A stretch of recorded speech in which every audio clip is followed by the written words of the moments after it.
Good afternoon, everyone. Council is in session. Please be seated.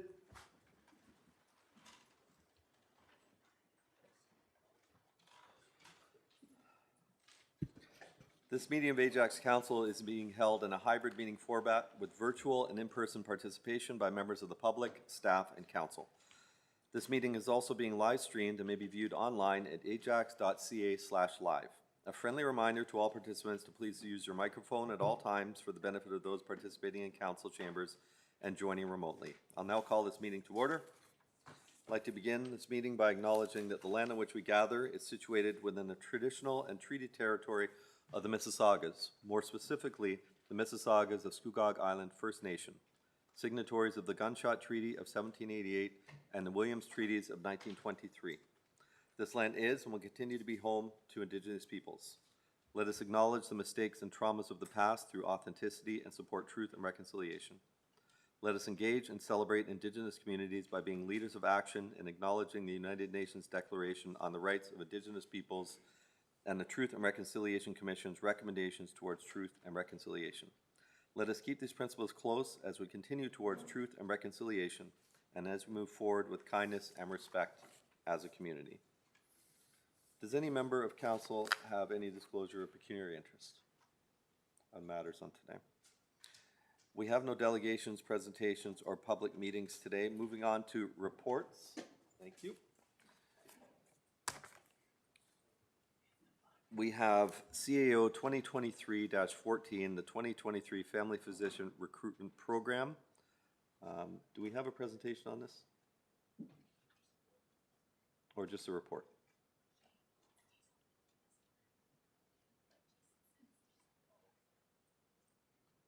Just the report. Okay, thank you.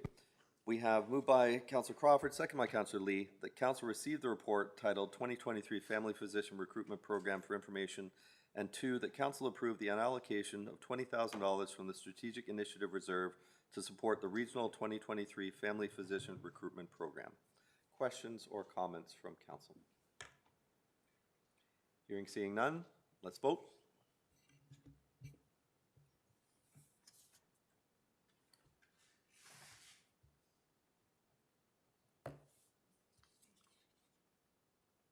And that carries unanimously.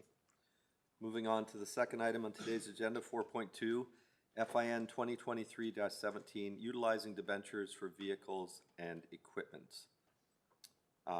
We have the resolution here, moved by Councillor Lee, second by Councillor Tyler Morin, and the recommendations that were in the original report. I can go to questions or I can just bring a referral. I'm at the discretion of council. If you have questions you really want to ask, we can entertain them, or... Well, that is correct. All right, I have a motion. Mr. Clerk, I'll vacate the chair to Regional Councillor Crawford at this point to bring a referral motion, please. I will need a seconder. The referral motion is that report FIN 2023-17 be referred back to staff to consider any we're going to change that, Mr. Clerk. It's not any vehicles, it's any capital with a useful life of 10 years or greater. Well, we have that actually, it's in two parts. But I think we can capture it with any capital projects, and we understand, Madam Treasurer, that projects includes vehicles as well as upgrades to buildings. With a useful life or capital of 10 years or greater. Moved by Councillor Tyler Morin. It's moved by me, second by Councillor Tyler Morin. Mr. Clerk, there's an error here. Sorry, let me just wordsmith it as we go. My mistake. The report FIN 2023-17 be referred back to staff to consider any capital projects with a, and I don't think useful is the right word, but it's fine, useful life of 10 years or greater. You can strike as well as all capital renovations over $500,000. Not currently considered for debenture. Report is to include actual returns based on the Ajax investment policy and return to council at this meeting in September, if September works. I don't think I need to speak to it. Okay, I'm not sure exactly. Oh, there I am. Councillor Morin, would you like to speak to it? Thank you, Deputy Mayor. I'm good. I'm just supporting this as is something that we've looked at my entire time here on council, and happy to support, as I think it's a great tax saving. So, yep, happy to support.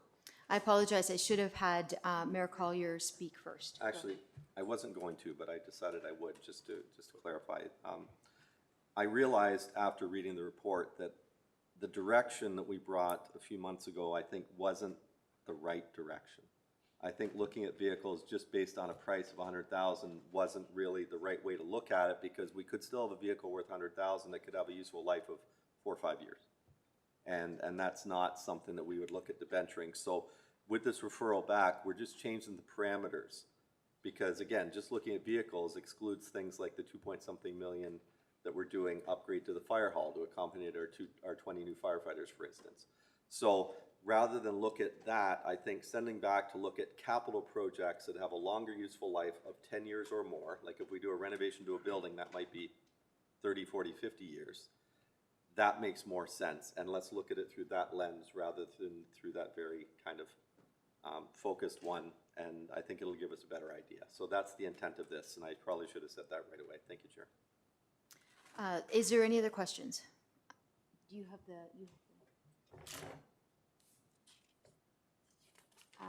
Councillor Bauer. Thank you, Chair Crawford.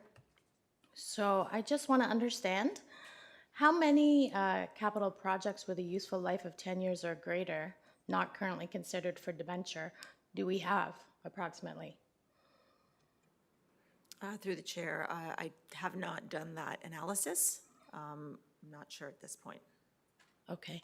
And was this request, Mayor Collier, I think we talked about this originally just about large purchase vehicles, is that right? So we're now extending to all capital projects? That was that would be my intent, Councillor Bauer. I realized, again, as I said, after that the focus that we'd originally put wasn't the right focus. I don't think it's going to get us where we need to go. There's one thing I didn't mention, and that is the province is requiring us to have an asset funding strategy based on our asset management plan. Is it next year or 2 years? July 1st, 2025. 2025, so in 2 years, that we're going to have to look at this stuff as well. So some changes are going to have to be made to fund all these things, and I think by focusing on now we're because of our asset management plan having to do a 10-year capital forecast instead of a 5-year capital forecast. Looking at things now through a 10-year lens rather than a 5-year lens has a lot of implications. Like our investment strategy right now, less than 10 years is considered short term, right? So we can only go in certain vehicles, where if we're looking 10 years out now, we can look at different types of investment vehicles. But so I just want staff to look at all those things and come back to us with those options, and we can make a decision based on that information. Thank you. Those are my questions, Chair Crawford. Regional Councillor Lee.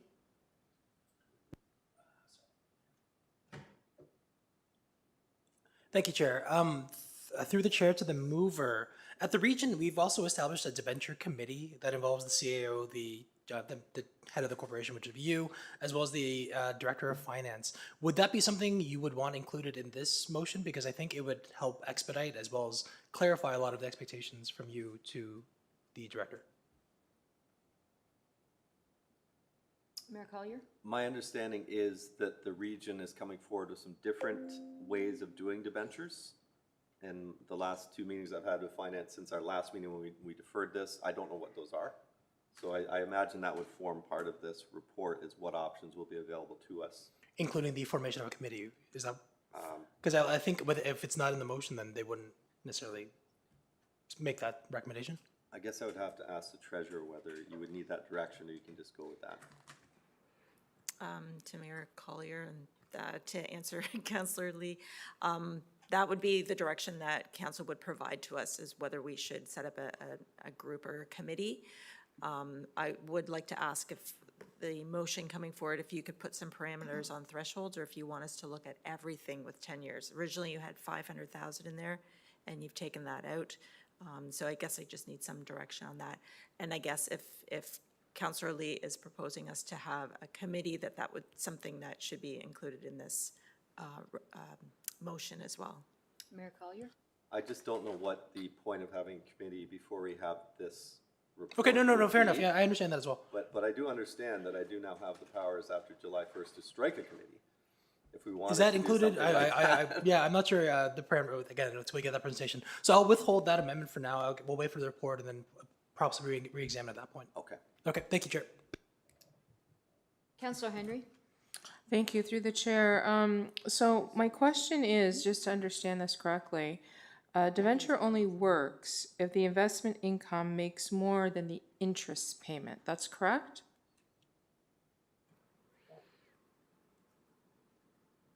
Sorry, Mary Collier, did you want to answer that? Mayor Collier? Oh, I don't really want to get into the ins and outs of how they work with this. We're just referring this back to staff with direction. I'm not sure if our procedural bylaw allows debate on the matter in that respect. Oh, I wasn't debating, I was asking Okay, staff, to me, actually. no, it doesn't, because as you have a loan and you pay it off, you're paying more principal than interest as you go. So there is a difference. But again, I just want staff to go back and do that analysis and then report back to us with all that information. So then that question I could send by email to staff. or you can ask when the report comes back. I'd kind of like to know beforehand. I'll send it through to staff then. Thank you. I mean, all they're doing is identifying projects, right? It's not like, And the finance. and the financing part of it. So you would be able to ask that at the time. Yes, but we're voting right now on, do we want to do this? And so that's why I asked that question. Okay. Is there any other questions? I have no one else on the speakers list. Okay, all in favor? You can vote now.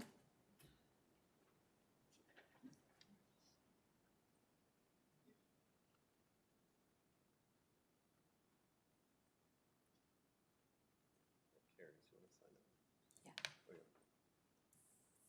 Okay, you take that.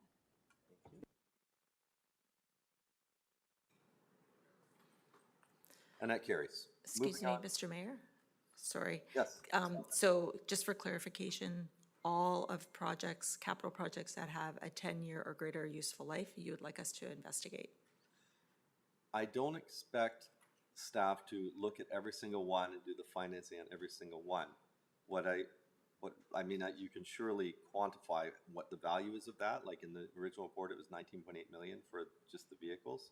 I think that's probably done without too much work. I don't want to create a ton more work for you, but what I want to see is the debenture versus the other based on this new set of parameters, what we've discussed at our last two meetings. Okay, thank you. Where are we? Moving on to the next item.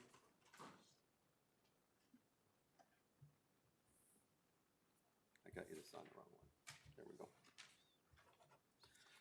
OES 2023-18 Contract Award Town Hall Parking Lot Improvements referred from the June 12th, 2023 General Government Committee meeting. Thank you.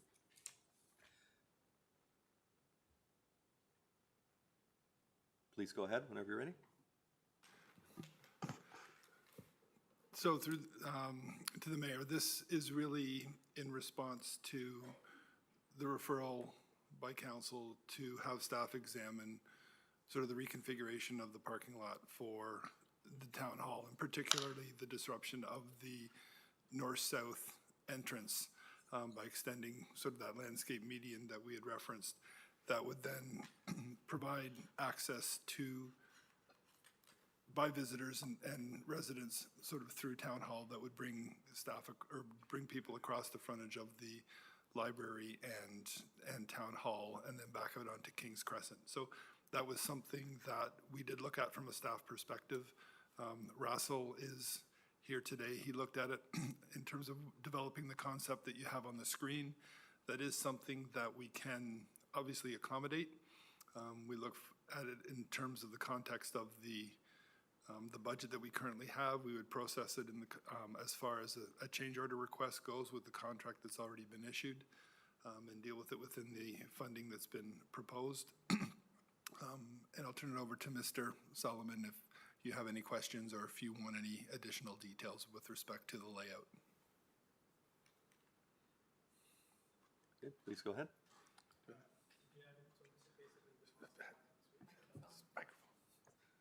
you want to just go right to questions? We can go straight to questions. Does any member of council have any questions on this item? Councilor Bauer, you're first. Thank you, Mayor Collier. Thank you for the report. I just had a question regarding the accessible parking spots throughout the town parking lot, including the library. I know it's being done in 3 phases. So a resident brought it up at our recent Ward 3 meeting. When the construction is happening, will those accessible parking spots still be available during those phases? Through the chair to Councillor Bauer. Yes, as you mentioned, the construction will be done in phases, starting with the north parking lot, and then we're going to be working our way to the south parking lot. So while we're working on the north parking lots, the accessible spots on the south parking lot will still be available. And then when we're working on the south parking lot, the accessible parking spaces in the north lot will also be available. Throughout construction, we will work with the contractor to see if they can make the accessible parking spots available and safe while they're working in that phase of construction. Okay, thank you. Is there any room, because I guess depending on where the resident wants to go, it could be quite a distance to get from the accessible spot to the entryway that they're looking for. Is there any room anywhere closer to the building that temporary spots maybe could be designed? Additional parking spaces aside Yeah, from I'm what's just- existing? I don't think there is any room to put additional parking spaces closer to the building. However, the pedestrian walkways and access will be maintained at all times during construction. Okay. So we're not going to be blocking entrance to the pool, library, or town hall at all during construction. Okay, thank you. And I forget, how long is this going to take? So we're aiming to get it done by the end of year, with the short construction period between September and December. If we can get it all done, we're going to try to get the base asphalt completed by end of year so that, winter maintenance can occur, and then finish off the project by spring of 2024. Okay, thank you. welcome. That's my questions, thank you. Thank you. Councilor Lee, you're next. Thank you, Chair. Through the chair to the director. So it looks like there won't be any cost differential between the 2 projects, or did I hear you say we would just kind of adjust? It's within the overage limit? What we've done through the report is we've adjusted the contingency to 15 to 20%. The contingency, we feel the added 5% contingency will allow us to then process the request as a change order, as opposed to going back and getting a new price from the contractor as part of the bid document. So we'll process it as a change request and use the contingency. But ultimately, we still feel there will be overage as a result of this change, correct? We suspect there'll be overage as a result of this change. There is some additional costs for extending the curb sort of in an east-west direction and some of the additional materials. So there would be, sort of some moderate costs. We don't view it being excessive. And then there's no safety issue with just having one single laneway throughout the entire pathway? Like, what if there was an accident right in front of Memorial Outdoor Pool? Doesn't that, in a sense, block off an entire parking lot? They have to go the far way around? The other route, you have multiple ways to get through a parking lot. This one, we've kind of bottlenecked it to just one pathway. There's no safety concerns. I'm not an expert. I don't know. That's why I'm asking the question. What we would also be able to look at is where we've disrupted that north-south entrance to still be able to provide emergency vehicles. So there's different design solutions so that in the event of an emergency, if the one area was blocked, there is an alternate that can be provided in that situation. Or even like the Santa Claus parade, like when the floats go through. I'm just trying to figure out like the most rational way.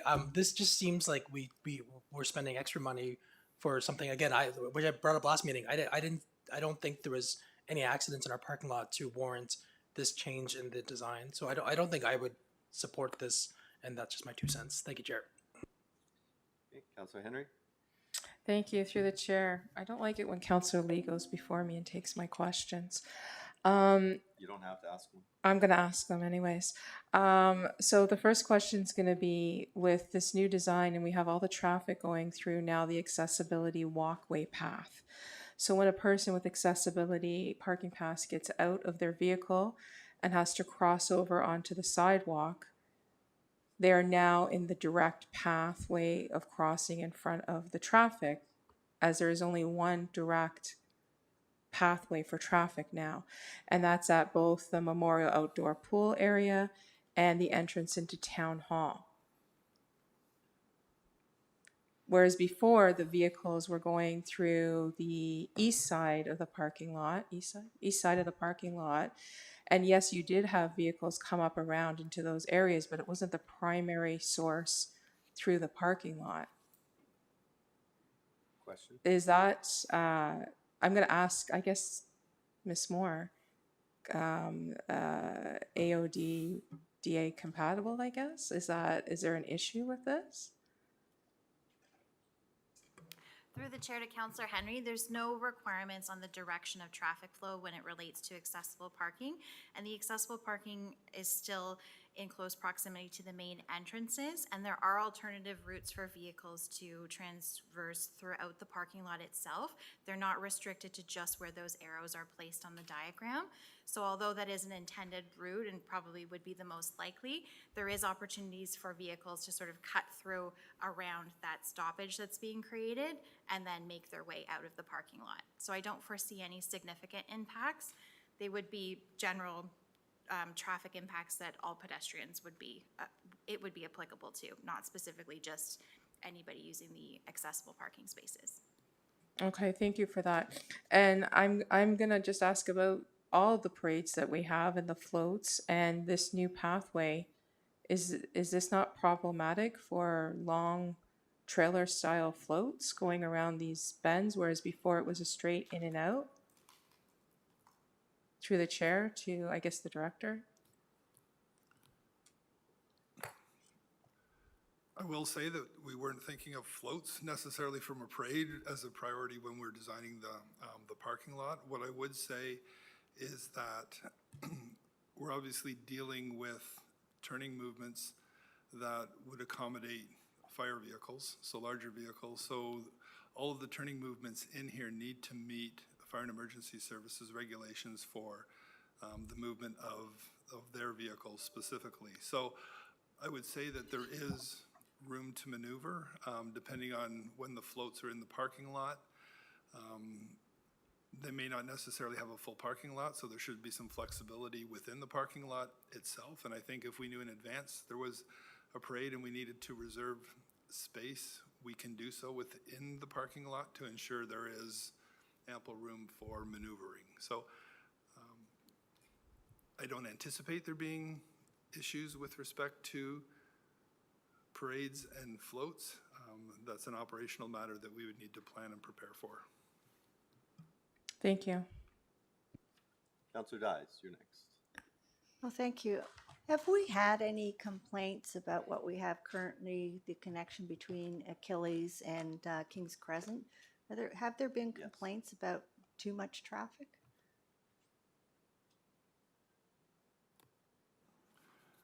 There have been complaints that we've experienced from time to time. Again, there may be others who are at Town Hall on a more regular basis that might be able to speak to that more directly, but I know we have had indirect comments as it relates to cut-throughs and things that we've observed over time. I'm not sure if there's anyone else that might be able to provide additional information. Yeah, I'll jump in here, Dave, through the chair to Councillor Dias. Yeah, in the morning and the evening, yeah, there's a lot of people that cut through the parking lot, and it's characteristic of Achilles having a median, and Roosevelt and Heatherwood, I believe, is the streets cut off.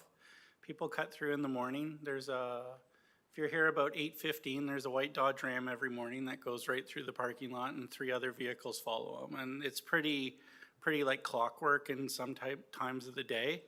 You'll see a lot of cut-through traffic in the summertime when the pool's busy and there's no parking available. People kind of sneak through the parking lot and go through that way. So yeah, I mean, I'm here every day.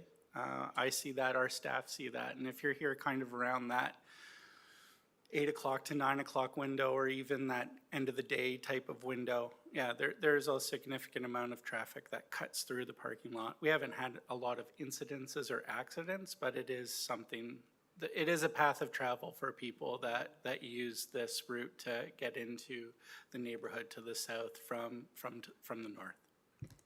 Well, thank you. That's interesting. I don't come during the peak times. I come during the business hours, so I haven't really experienced any problem.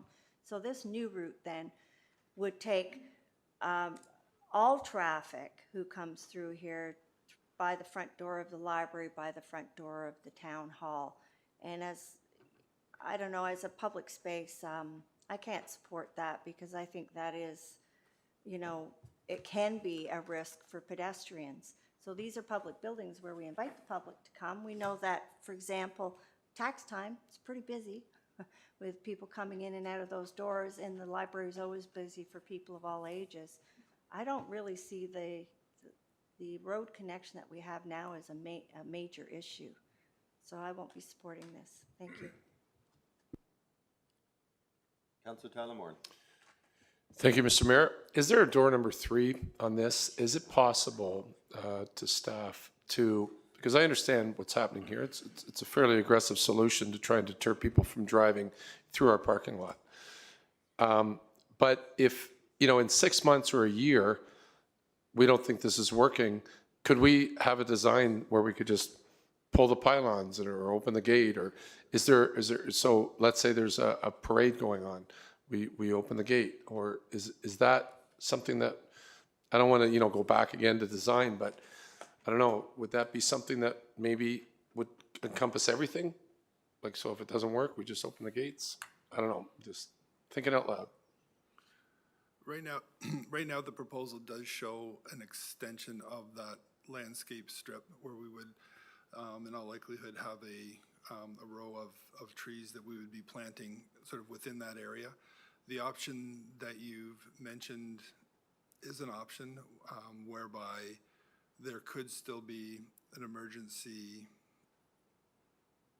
access through that green area that is available, whether that would form, it can look a variety of ways. And in the event that we did wish to open it for a period of time for a particular situation, that option could be available. So that is an option. It's not one that's presented here today, though. Okay, just quick referral back, answer back. I'm just trying to avoid, if we go with this, I don't know if it will pass, that, you know, in a year, we have to go back to design and start. Okay, I'll just leave it at that. It's just more of a comment than a question. Thank you. Okay, Councillor Lee, I see you, but I'm going to speak first because you've already had your chance. You can come in after. Good comments and discussion all, but I mean, this is an issue. We wouldn't have brought it forward if it wasn't an issue. It's something that I've seen for at least the last decade. This isn't a new thing. We've just been waiting for this parking lot to be done to actually do something about it. I'm confident that staff would never bring us a design that didn't support all the AODA standards and accessibility and emergency vehicles and turning radiuses and everything else. I don't think staff would do that. I'm confident they didn't, so I'm not worried about that at all. I think the intent of this, and if it works, it's going to either reduce the cut-through traffic or eliminate it entirely. That's the intent. Our parking lot is our parking lot. It's not a driveway. And I would suggest respectfully to everybody that's concerned about pedestrian, it's already dangerous going through there, trying to pull out, especially trying to get out of Achilles, out of the parking lot onto Achilles. Cars come flying along there from both directions. They don't signal to the very last second. It's almost impossible to pull out, and they're just cutting through. They have no business being there other than they're using this as a shortcut. And we wouldn't tolerate that on our streets. You have residents contacting you about people are using their streets to cut through from one to another. We know they all do it. We end up putting up bollards and all sorts of other stuff to try and slow that down. This is exactly the same thing. To parades, that's not the intended use of our parking lot. Use, what's that, Heatherwood or the one that goes down behind. That's what the roads are for, and that's the way it used to go. It's only just in recent years it's actually been going through the parking lot. I have no concerns about that whatsoever. I think we have one opportunity to fix this problem. I do like this solution that's been brought forward to us. I think if there is something later on that we need to address, it's probably a quick fix with just modifying that whatever it is that juts out. But I don't think that's going to be necessary. I think if we can reduce or eliminate the cut-through traffic, all these perhaps what-if problems we might have, I actually don't think will exist. I think it will be the people that are coming here for a destination to go to the library or go to the pool, go to town hall, will come and do that, but the others will do what they're supposed to do and use the roads and use the traffic signals and go around like they're supposed to. The cost, Mr. Meredith has said, can be easily captured through the contingency. We've already approved this through our budget, so it is really not any additional cost because it's already in the contingency that we've already approved. So I don't have a problem with this. I'm going to support it. I think it's actually safer and it will solve the problems that we're having. So I respect everybody's comments, but I hope you'll maybe look at it from a little bit of a different view that I'm trusting staff to do the right thing on this. Councillor Lee, you want to come back in? Thank you, Chair. I'd like to move an amendment to just go back to the planning proposal that was proposed on the GDC meeting of June 12th, 2023. I think staff, to Mayor Colliers' point, had a pretty good plan initially. I don't think there's any overage cost will now go towards the project itself, supposed to design. And I just, don't see it as this monumental problem that requires such a radical redesign. So I guess I need a seconder. Okay, moved by Councillor Lee, seconded by Councillor Henry, that this design, I guess that we go with the original recommendation of the June 12th report, or GGC report. Is that what this is from? Yeah, the June 12th GGC report. Anybody would like to speak on the amendments? I'll just quickly, I'm not going to support it. I think that what has been brought forward is a good compromise. I think it will solve the problem. Just doing the same thing again is not going to fix the problem. And, who knows what's going to happen, but we are still going to have the issue of people cutting through, and it's I don't know if it'll get worse or not, but no. Anybody else? Councillor Bauer, you want to speak on the amendment? Yes, I do. Okay. Thank you. I was just thinking about it because, like I mentioned last time, this is in my neighborhood. I don't use cut through all the time, but I have used it. And I've lived in this neighborhood for 24 years. And in the last 5, there's been 2 opportunities where I've knocked on every single door in this neighborhood. And I can honestly tell you that I have not had one complaint from a neighbor in the area that might also have the opportunity to use the cut through, that was a dangerous concern or a hot topic or something that they demanded to be changed. So, yes, there are people who drive through it. I just don't see that there's a need for that type of change that's being proposed today. So I do support this amendment. Thank you. Okay, further? Time to vote on the amendment.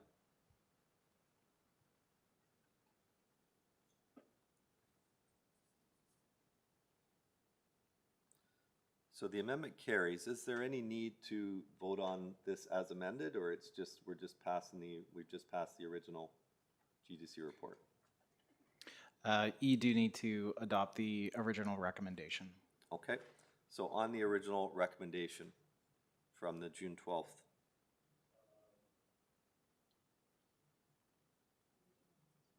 Yeah.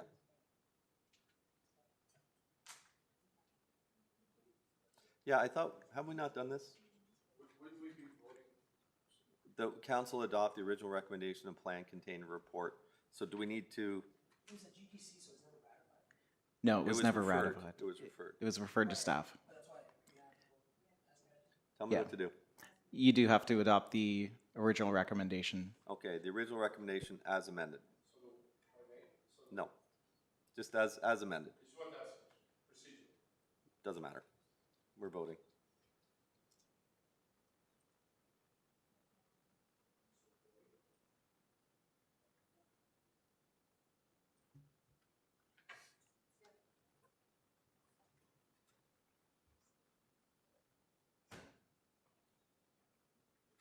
And that loses in a tie.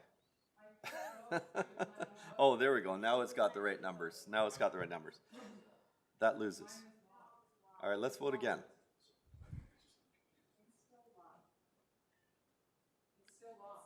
Give me one moment.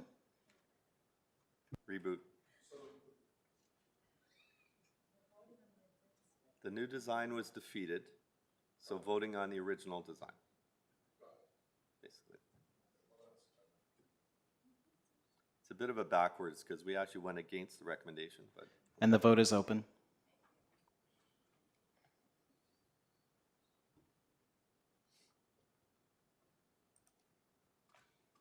okay, that carries.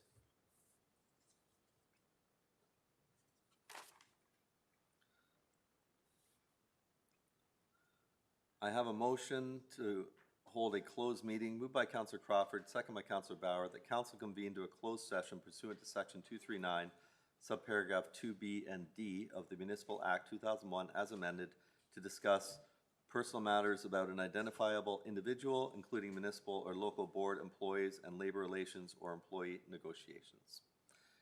I get well, let's just vote. To go on camera.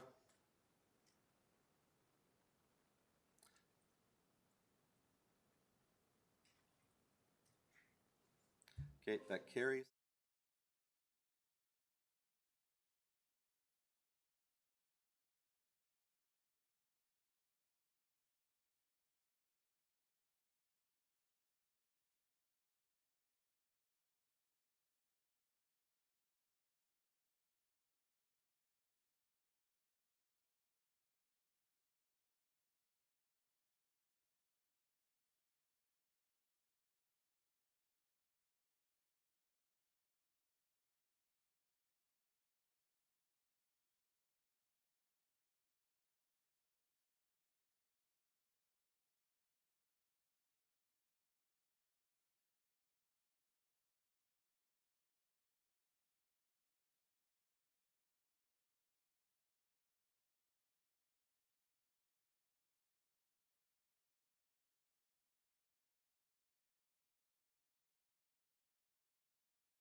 Mr. Clerk, do we need to do, it says this resolution is only required if directions to staff were issued.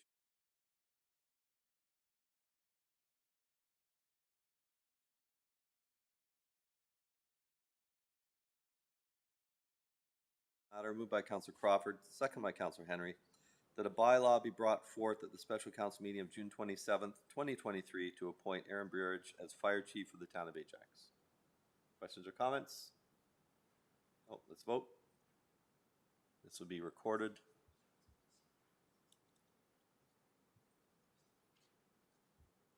And I'm sure that is unanimous. Congratulations. As soon as we get to the next piece here. This is a motion to suspend the rules. It's going to require 2/3. Moved by Counselor Henry, second by Counselor Dyes, that the rules of procedure be suspended in order to introduce bylaw 42-2023, which is the one that we just approved the vote before. And a vote.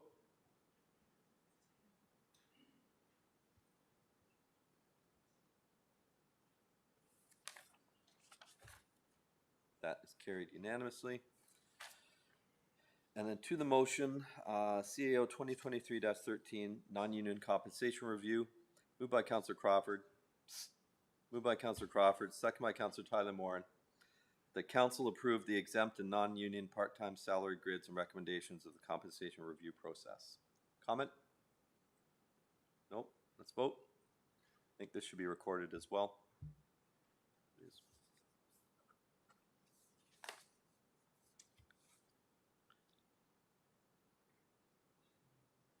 That is carried unanimously. Bylaws, moved by Councilor Bauer, second by Councilor Tyler Moran, that bylaw number 42-2023 be read a first, second, third time and passed, and this is the one to appoint the new fire chief. I will just say on behalf of council, congratulations to Chief Burridge, done a great job, and I'm going to send him, if he's not watching, I'm going to send him a quick congratulations as soon as we're done here. Those in favor? Oh, let's vote online.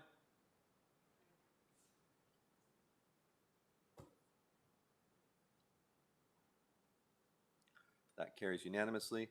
The confirming bylaw, moved by Councilor Bauer, second by Councilor Henry, and I do find it helpful that you put your initials at the end. Thank you. So I know who it is. The bylaw number 43-2023, being a bylaw to confirm the proceedings of the Council of the Corporation of the Town of Ajax at its special meeting held on June 27, 2023, be read a first, second, third time and passed. And a vote. So confident I'm signing these already. That's unanimous. And finally, moved by Councilor Crawford, second by Councilor Lee, that the June 27th, 2023 special meeting of the Council of the Town of Ajax be adjourned. Thank you, everyone.